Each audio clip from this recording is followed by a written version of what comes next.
wonderful luncheon to the graduate students. Stephen was there at the luncheon with us. That was wonderful. Thank you, Bruce.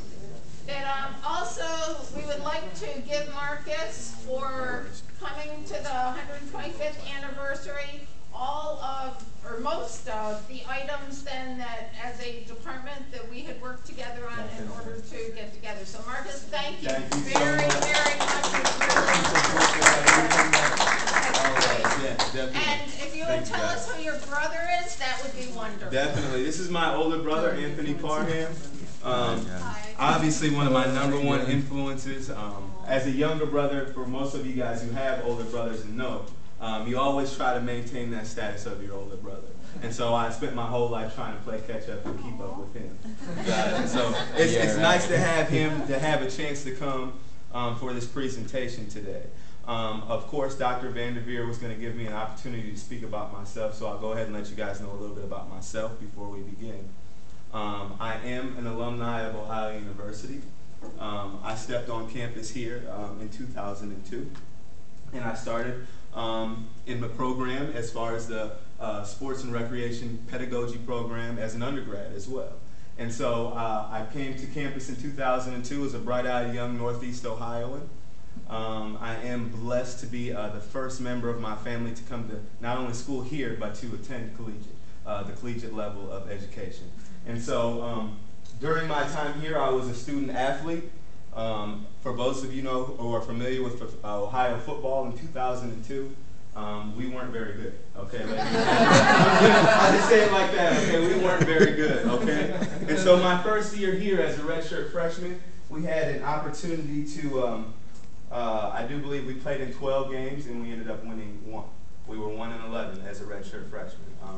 By the time I was a senior, as an undergraduate senior, we were able to win our first MAC East Division title since 1968 as a university. And as you guys know, our legacy has continued to grow and develop over the time since I've left. So I'm excited to say, not only am I a student athlete here, but I was able to become a scholar under this university during my time as a graduate student. And so today, I would like to come and talk to you guys about a model that has been developed during my time here. It's called Coaching for Optimal Health, okay? And so, as I said, Coaching for Optimal Health is a design or a concept that was basically developed and originated here at Ohio University. It's more of a lifestyle than it is, I guess you could say, as a design. It basically consists of basic life principles, all right, that can be put into play when interacting with others in any type of an environment. Okay, and so it's not just for a sports setting, but for all walks of life, okay? It's very important for you guys to understand that today I did not come just to speak about football or about football coaching. This is about coaching education. This is about a lifestyle, okay? And so the goal of this presentation for me, or my challenge for you guys as students and as informal or as a faculty, okay, is for the audience, for you guys to see yourself as coaches. And since we're all coaching education majors, that shouldn't be difficult to do, all right? And to apply this model to your everyday life, okay? It's a basic model for optimal health. And so as I move on, before we can talk about coaching for optimal health, we first must discuss what a coach is.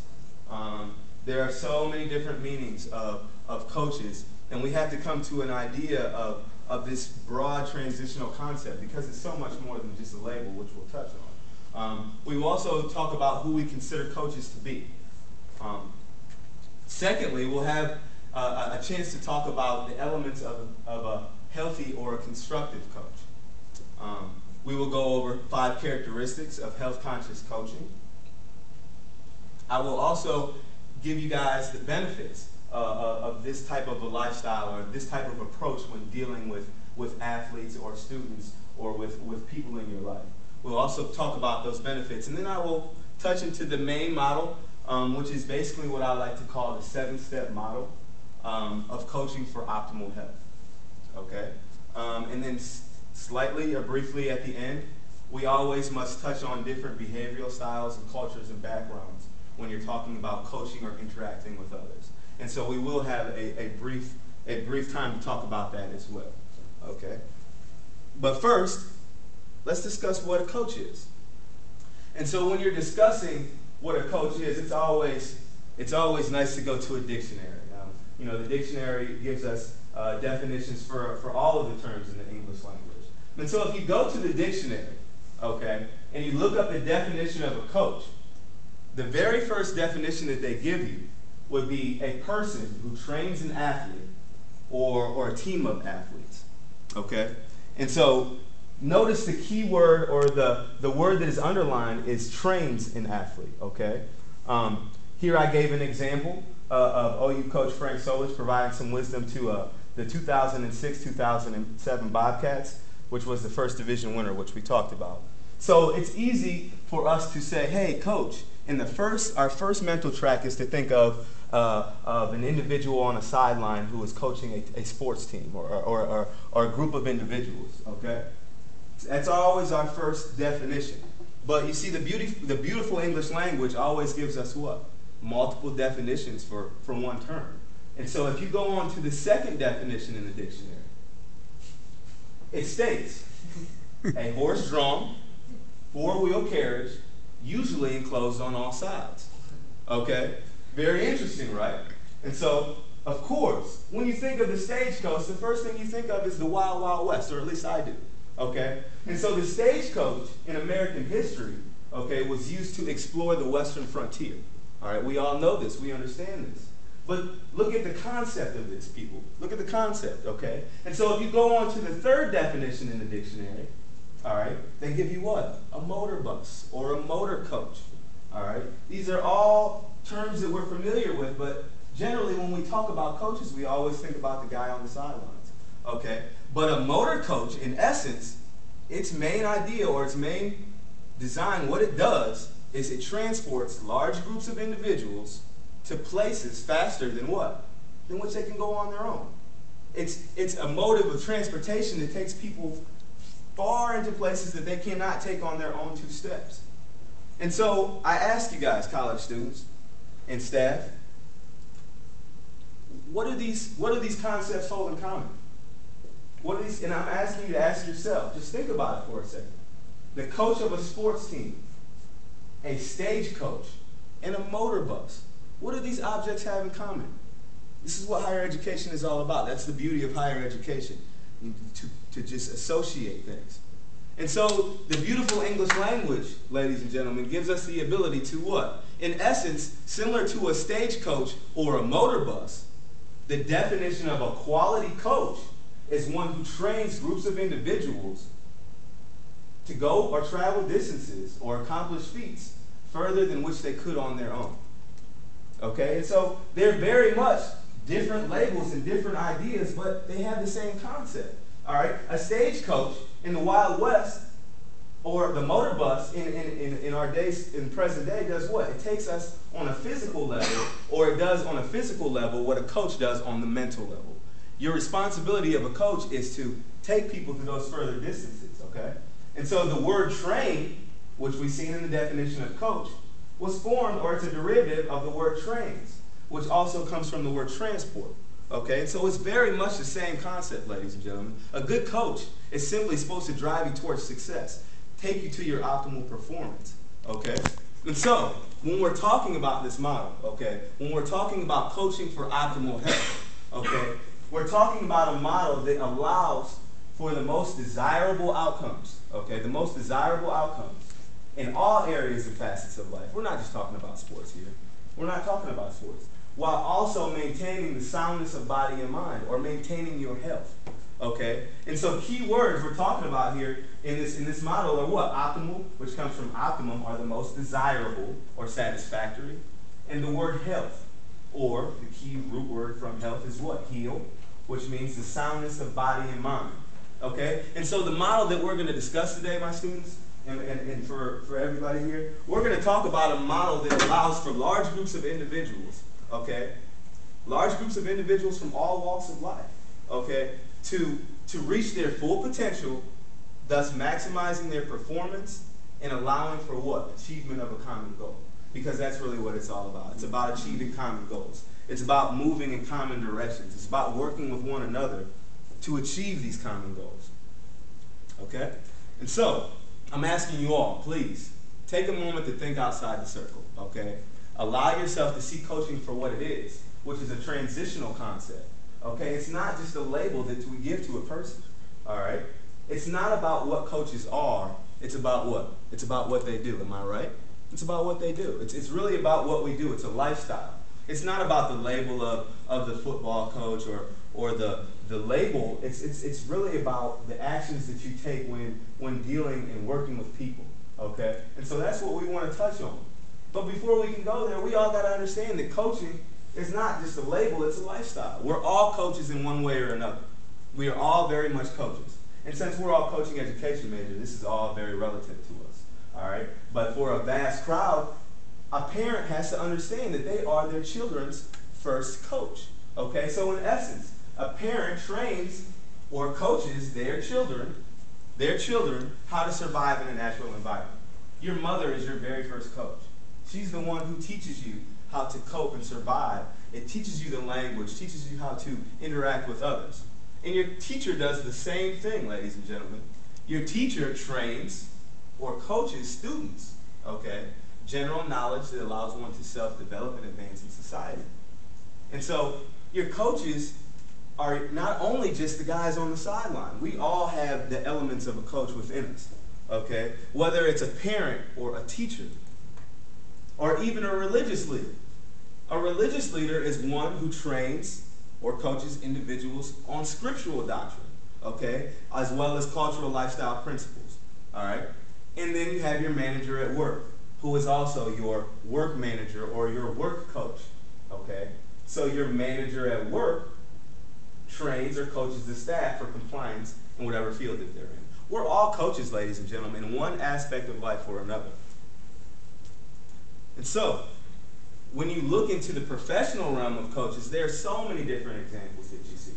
And you know, I can go over a number of them in here. And so this is what our program is about. It's such a broad program, ladies and gentlemen. We go in so many different directions under the education that we receive here, but there's life coaching, business coaching, executive coaching, career coaching, financial coaching. I mean, the list goes on and on and on. It's so much more than just sports. I mean, you can coach and you can consult and you can help people in so many different areas with the education that you receive from Ohio University here. And so, one way or another, main point is being what? As human beings, we all have the responsibility at some point in time to train and develop others to reach their full potential in some capacity. All of us have that responsibility, okay?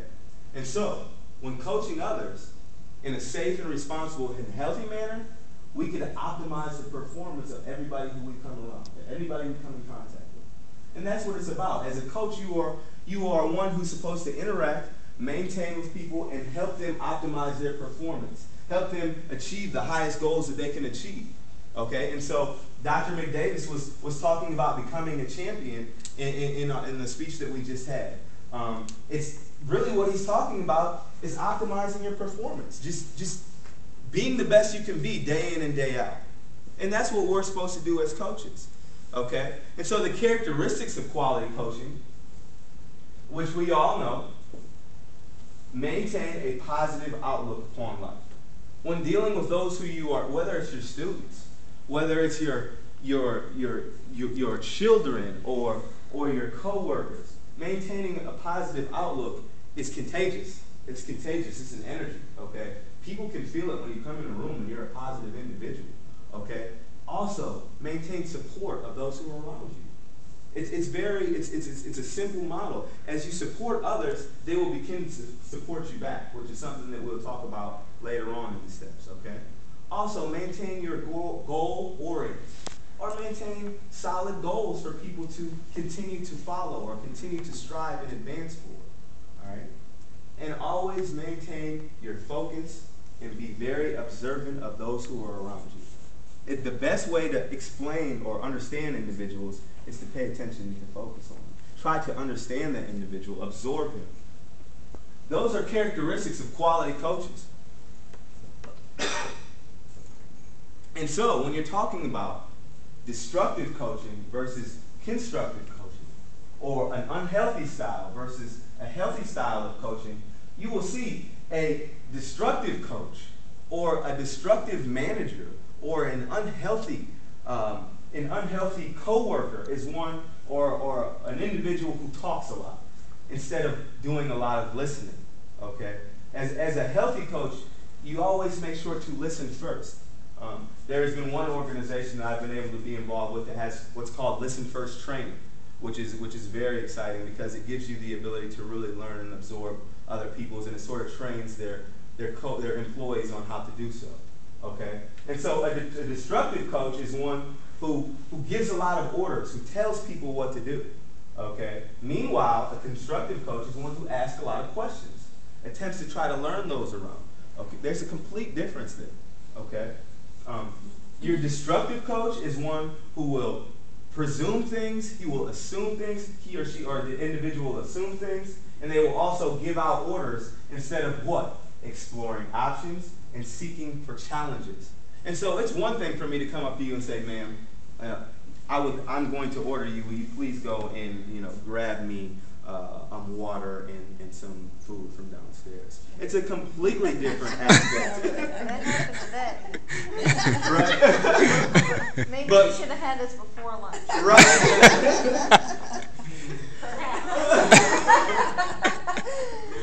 Right. But one way or another, when you're dealing with people, you guys, it's so easy to give an order, or you can challenge that person. You can put it the same way. Instead of asking somebody to do something or giving an order, give them a challenge. I challenge you to do this. This is my challenge for you today.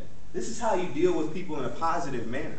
Okay? It's so much more of for me to approach you in that way, to challenge you, rather than to order you to do something as your boss. Okay? And so your destructive coach is one who seeks control of every situation that they're involved in. They have to be in control. They have to be in control. Meanwhile, your healthy coach is one who seeks commitment of those who are around them. Okay? There's a complete difference there. When you're seeking commitment, you are gathering involvement of those around you. You're achieving buy-in, okay? You are becoming close with those people who you're working with instead of what? Staying distant, okay? There's a distance. When there's a distance involved, there's a lack of communication. There's a lack of connection. And that always, always becomes unhealthy for those who are involved in that environment. We all know that, okay? And so your positive coach is one who takes responsibility for the actions of those who he deals with, okay? No matter what, even if he's in a situation where he feels like it wasn't all his fault, a positive leader is going to be one who's going to take responsibility for the actions of those who he deals with, okay? And then he will work with the people instead of working on assignments. He'll work with the people that he works with. And so your healthy coaching is so much more of a productive model when you're seeking for optimal performance, as we'll talk about when we go on. And so the benefits, ladies and gentlemen, of optimal health coaching. First things first, the benefits would be the fact that you can help and develop individual and team confidence. Okay? Those who you are dealing with, and when we say team, we don't have to mean, a team on the sideline. We're talking about the people you work with at work. We're talking about your fellow students.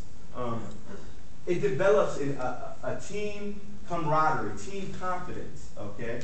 It also fosters productive, healthy relationships, all right? Productive, healthy relationships is something that we all need in order to communicate at our highest level.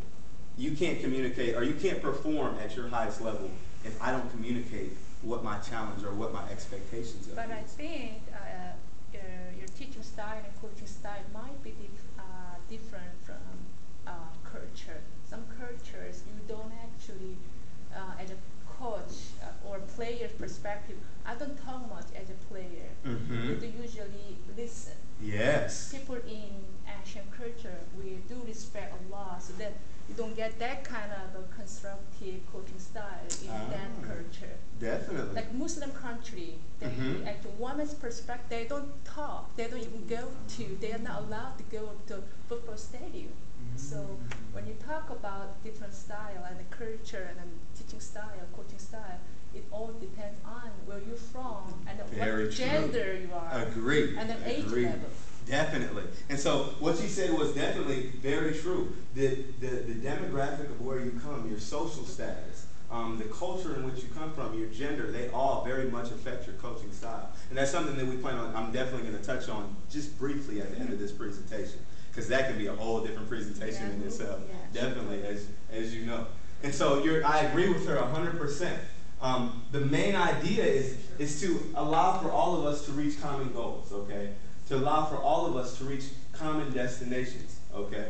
And it also helps to detect and diagnose or correct performance issues, okay? And so we'll sort of go into our main thought of benefits from coaching people in a healthy manner. The main benefit is what? Is that when you coach for optimal health, okay, it creates optimal performance of those who you are dealing with, okay, which thus allows for the achievement of the common goal. All right, that's really the main idea of optimal health coaching, is the idea that if we treat all of us around us the way we want to be treated, okay, and then that allows for all of us to perform at the highest level that we can perform at, day in and day out, okay, and then we could all achieve and reach a common goal. That's the main point here, ladies and gentlemen. And so we can go one way or the other. When you're dealing with an unhealthy model or an unhealthy way of coaching, you can create what's called, or what is, broken or poor communication, okay? There can also be poor overall morale with those who you deal with, all right? Unsatisfactory performance, difficulty achieving common goals, and also a lack of progress or growth. Meanwhile, when coaching people in a healthy model or in a healthy manner, are maintaining that positive outlook, being supportive, continuing to interact with those who you deal with, you can create some open communication and positive overall morale. It's a completely different environment that you can create. You can allow for optimal performance of those who you deal with. Everybody can work at their best way, at their best manner that they can do. The ability of achieving common goals is now in, you can see it on the horizon when you're dealing in a constructive manner, in a healthy manner, and you can continue to grow from the actions and the inner experiences that you have with people. You can continue to have growth and progression, okay? And so when we touch on the main model, which I wanted to talk about today, is basically the 7 principles of coaching for optimal health, or what I consider to be the 7 principles of coaching for optimal health, okay? Principle number 1 being silence. Silence. Very simple. Silence. Silence allows for listening, okay?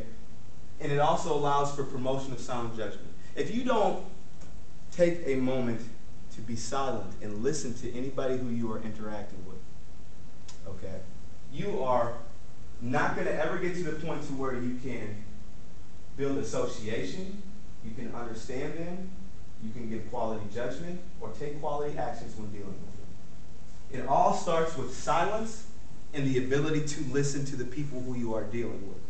That's the key terms that are going on with. So you see truth and justice. So truth is the conformity with fact or reality. So when you're listening to one, you can see the conformity with the facts or the realities. And it's also very justified. You can determine their just conduct. You can determine their moral principles. Okay? And so we move on to listening, and listening allows for one to retain moral sound information. Okay? And so when you retain information, it takes you on to what? Remembering, your third principle. To retain or to remember. Okay? Remembering allows for understanding, association with what you have seen in the past, or people you have dealt with in the past, and it allows for you to associate trends, okay, when trying to assess one's behavioral style, maybe to say, okay? And so, first you have to listen to that person. Then you have to first take time to take silence and listen, and then begin to try to create some sort of a harmony or an agreement or an accord or a union of thought with the type of behavioral style that you've seen in the past and the type of person that they are. Maybe you can start to understand the person from that. And so, remembering allows for understanding, which is our fourth principle. And an understanding will allow for sound judgment, for action, and evolution. You cannot make sound judgments, ladies and gentlemen, if you do not have understanding. You will never be able to make a sound judgment if you do not understand the situation. Okay? And so you see the word balance. Through your understanding, you will be able to create balance in your life. There will be a mental stability. There will be an emotional steadiness with those who you interact with those who you deal with. But you have to take the steps before first. You have to take the ability to try to understand and remember and build associations and listen to that person. Attempt to know that person first. Okay? And so, the understanding allows for the judgment. Your judgment, sound judgment, is what allows for positive interaction with others. Okay? And so from that understanding, you can then begin to make a judgment on how that person's behavioral style affects them, their mental healthiness, their ability to perform at a high level. You can make, as a coach, you have to evaluate people. Or as a student, or as an instructor, you have to evaluate people. You have to evaluate the things that are affecting them, their mental health. Maybe you're tired today. It's in me I have to make a judgment to understand. I have to understand you and make a judgment based off of your behavioral style, based off of the things that can affect you, the things that are affecting your everyday life. Okay? And so from judgment will allow one to take positive interaction with others. Okay? And so that moves on to our sixth principle, which is actions or positive interaction. So positive interaction is one that allows for an advancement and development and evolution within your life.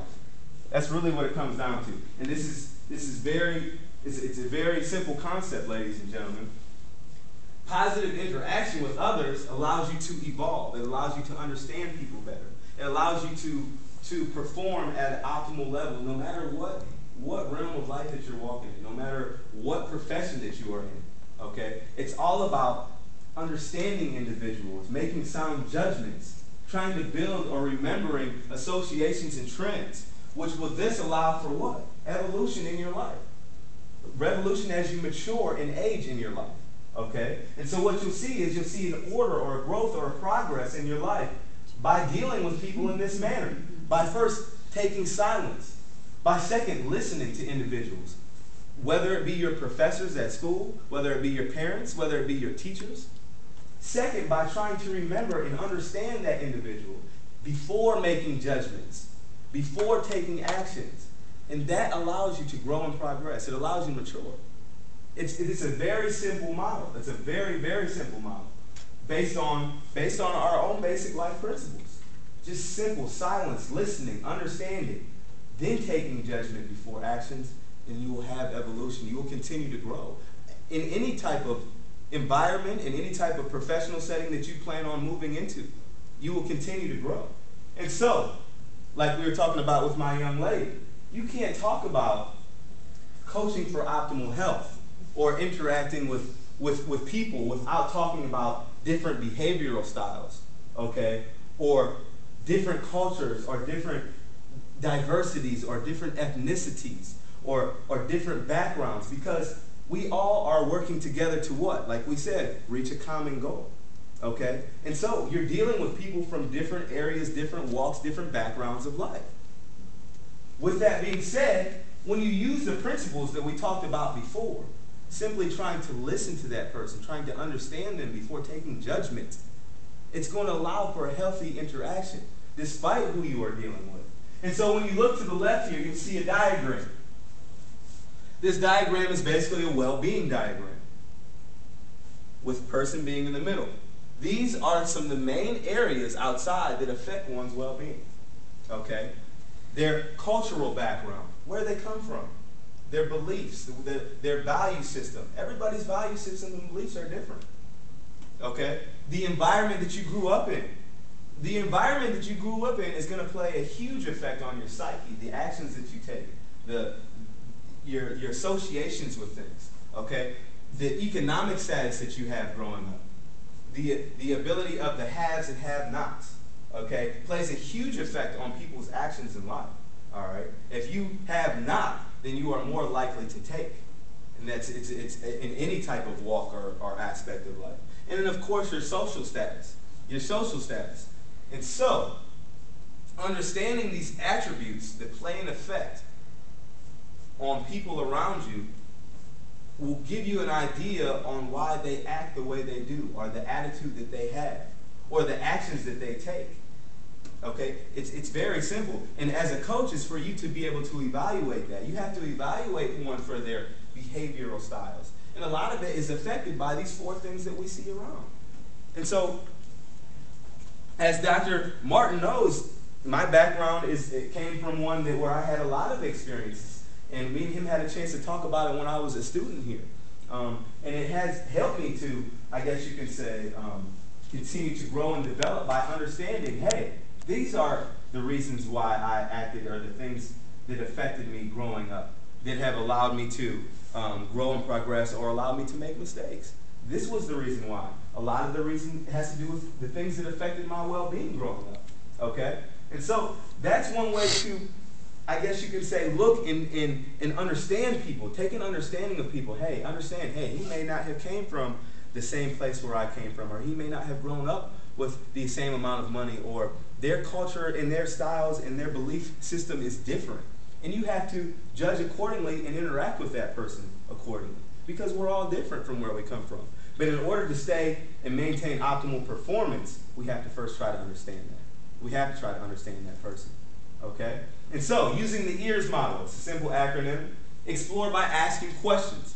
When you're dealing with people, especially with somebody who is different from you, explore them by asking questions. It's always the first good way to start. Ask questions about that person before taking any judgment upon them, or before taking any action. Okay? Affirm that you are listening. Attempt to understand that person. Attempt to understand them, to the best of your ability. Build associations or trends of things that you've seen in the past, like we talked about in the 3rd principle. Try to remember, things that help you try to understand this person, and then try to reflect upon that understanding. Try to reflect upon it, okay? And then finally, take silence and listen more. You can always continue to grow and learn more, and continue to develop, and continue to learn from other people.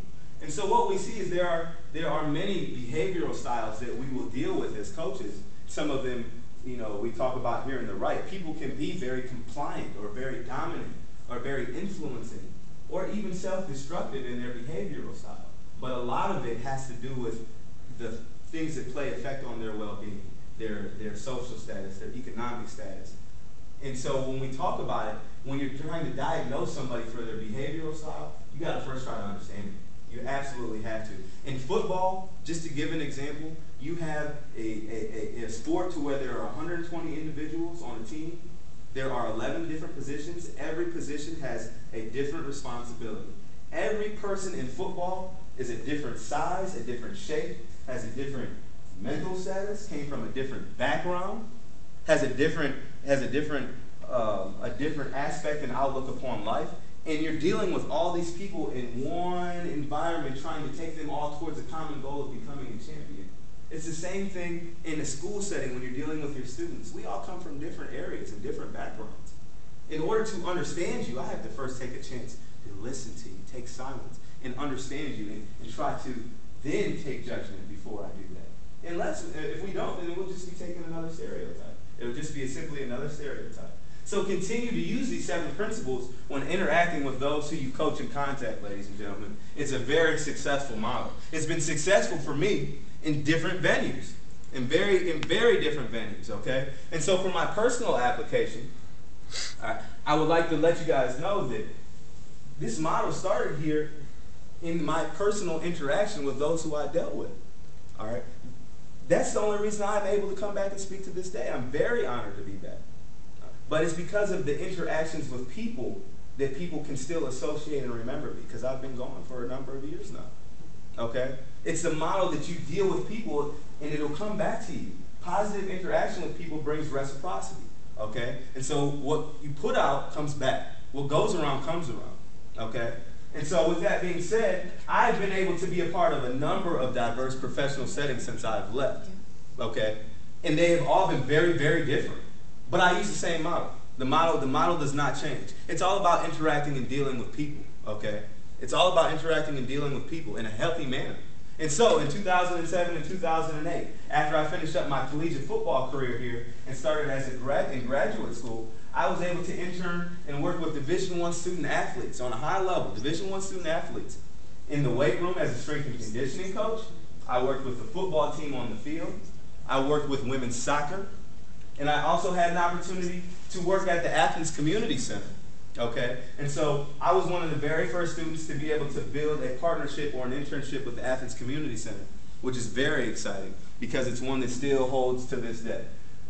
As you can see here, this is the Cairn Center over just across the street, and then the Athens Community Center on State Street.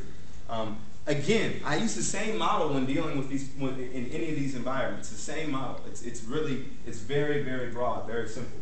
And from that experience, I was able to move into a professional setting at the National Football League level. Okay? And my job in the National Football League with the Minnesota Vikings as a player personnel scout, basically I used the same model to evaluate professional athletes. So I went from Division I players to professional athletes, okay? And I evaluated them for their natural athletic ability, their position-specific skills, and their personal backgrounds, okay? In order to determine whether they could help us reach a common goal, okay? And so I use the same model when evaluating people, okay? I had to know, as a personnel scout, you have to judge a person from where they came from the decisions that you think that they're going to make off the field, because they're going to be signing a contract for millions of dollars with your organization, okay? And so a lot of it has to do with how you interact with people in order to make a sound judgment upon a person before you give them $67 million. Literally, you have to understand that person. You have to try to absorb that person, honestly, because your money will walk away. Your money will walk away. And so the same model was used. It's the same model, ladies and gentlemen, okay? And so it helped me to determine whether they could help us reach that common goal. And in the NFL, it's a cold world. If they don't think they could help you reach that goal, you gotta go. You gotta go, you know? And being that I was the youngest guy on the staff, I was the person who had to go get the guys who had to go. And so that was a little rough on me, being a positive-based person, okay? But definitely, so the same model was used dealing with the Athens Community Center or dealing across the street at the Cairn Center that I use in the NFL. It's the same model, okay? And I moved on from that experience into an inner-city school setting, okay? So I left the NFL and I wanted to give back. I really wanted to go back into a setting to where I can deal with the youth and use the same model and teach them the same thing that I'm teaching, to give back. Because I had a lot of experiences, and I've been blessed to be on earth for about 28 years. And so there's a lot that I have a responsibility to give back to the youth. And so I took this model and I moved back into a completely different setting. To go from the NFL to go into an inner city school setting gave me the ability to, I guess you could see and evaluate people coming from different walks of life, okay? You're dealing with professionals, you're dealing with general managers, dealing with owners, to dealing with, you know, a child who, you know, may or may not have a place to stay is a completely different setting, okay? But the idea is this, ladies and gentlemen, is that coaching education has allowed me to take this model into different places. It doesn't matter whether I'm still standing on the sideline as a coach. I was able to take this into an inner city school setting, able to take silence, listen to these children, to develop understanding, and to help them to achieve optimal performance, to help them achieve something for their life, in their life, to where they can continue to grow and progress and develop, okay? Using the same model, all right? And so when I was in the inner city school setting, I was able to work as an interim graduation coach, which was basically an administrative position that was focused upon making sure kids stayed on the path of graduation. They gave I had a whole class, the junior class. They said, this is your responsibility to make sure that they stay on track as far as with their grades, as far as with their actions in and outside of school. And so I was coaching in a school setting with no sports involved. Leaving from the NFL, going to no sports, still coaching, still using the same model that you guys are learning here. The same model. It's going to work for you no matter where you go. Coaching education, it's such a transitional concept, you know. And so at both places where I was able to work as a long-term instructor in an English department. And I came from a sports background, but they were in a disaster setting, and they needed somebody who could handle those types of those children. And so I found myself 10 weeks, 1 quarter as an English instructor at the Afrocentric Early College in Columbus, Ohio, in an inner city school setting, and with marginal, I guess you could say, expertise in English. okay? Marginal, okay? And so, one way or another, I use the same model, okay? I use the same model. It's very, and here today, in 2010 and 2011, I'm currently, using the model when working with the general population and the public at the Jerry Garver YMCA, which is in Columbus, Ohio. It's a 9,000 member facility, and I stand as their health and wellness director. And so that gives me the ability to give back to the general community every day, okay, and still maintain this positive outlook and this positive manner on life. It's a beautiful experience. But the main point being is this, ladies and gentlemen, is this education that you're taking, you'll be able to take into multiple fields and you'll still be able to be successful, okay? And so, coaching is a transitional concept. It's one that's going to work for you in all facets of life, okay? Personal and professional. When you're dealing with people, make sure that you take a chance to try to understand them before taking judgments, okay? I will go ahead and leave you guys with the quote at the bottom. The greatest degree of inner tranquility comes from the love and compassion of others. And that's not mine, but that was Tenzin Gyatso's, who's the 14th Dalai Lama. But I really, truly believe in that quote. If you continue to treat others with love and compassion, then love and compassion will continue to come back to you. And you will continue to be healthy and happy with whatever walk of life you continue to work in after you leave and after you graduate from this beautiful college that we have here. Okay? And so in conclusion, all right, the idea is that this model will allow for optimal health, okay? It will allow for success and achievements in all transitions of your life. In all transitions of your life. From 2002 to 2011, where we are today, I have been able to grow and progress and develop professionally and personally through positive interactions with others.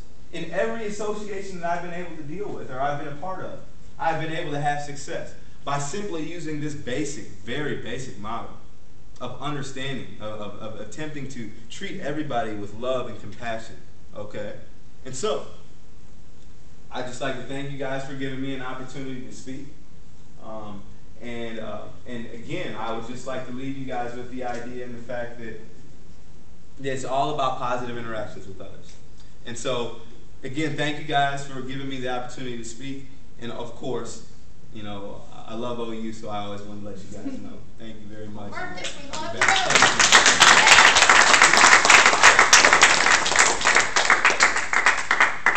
Marcus, can you send me that PowerPoint? Of course I can. I'm going to give you my business card. Of course. And does anybody have any questions for me? That's great.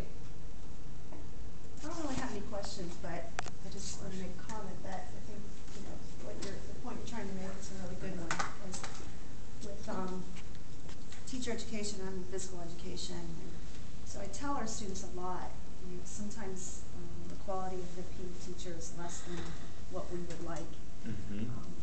But we talk a lot about what we can learn from coaches as teachers, and that coaches do a lot of things that we as teachers really should be doing too. So I just think some of your stuff is really good. Thank you. I appreciate it.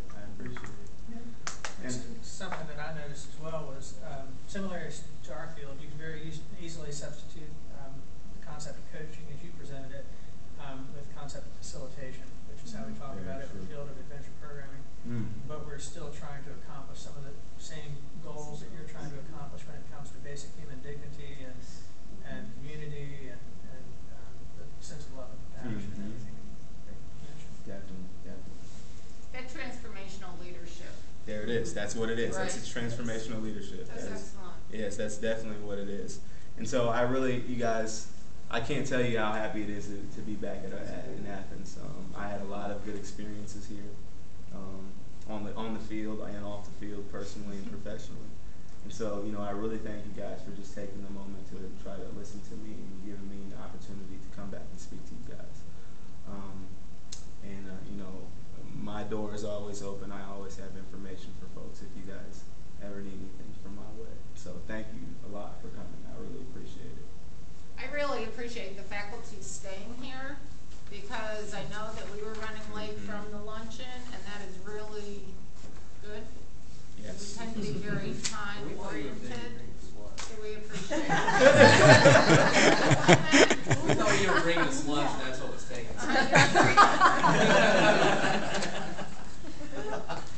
Well, thank you guys so much. I Thank you really so much. appreciate it.